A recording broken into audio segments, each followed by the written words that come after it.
কোচবিহারের মাথাভাঙ্গা শহরে একটি রেস্টুরেন্টে অভিযান চালিয়ে বাসি ও পচা খাবার বাজেয়াপ্ত করল আধিকারিকেরা।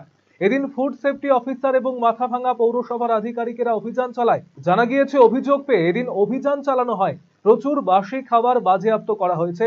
দোকান মালিককে নোটিশ করা হয়েছে। পৌরসভার পক্ষ থেকে এই ধরনের অভিযান আগামীতে চলবে।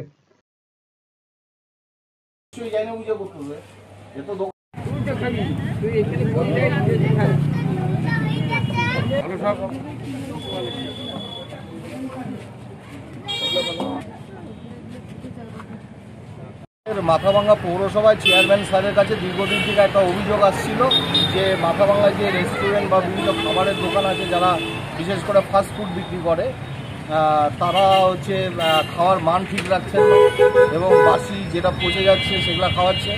তো আজকে আমাদের ফুড সেফটি অফিসার, আমাদের পৌরসভার এসআই এবং হচ্ছে আমাদের পৌরসভার হেলথ অফিসার, আজকে আমরা এখানে রেড করলাম।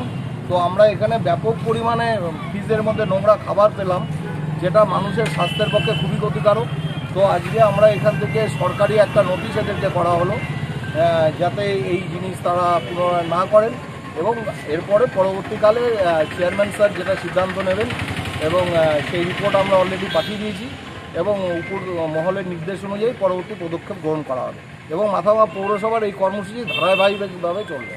আজকে কি শুধু নোটিশ করা হলো নাকি জরিমানা? না, আজকে জরিমানা আমরা যাইনি, কেননা আজকে ফার্স্ট ফুড সেফটি অফিসার উনি সরজমিনে দেখছেন এবং আজকে বলা যেতে পারে যে এটা তাদেরকে একটা নোটিশ করা হলো যে আপনারা ফার্দার এই ধরনের কাজ করবেন না।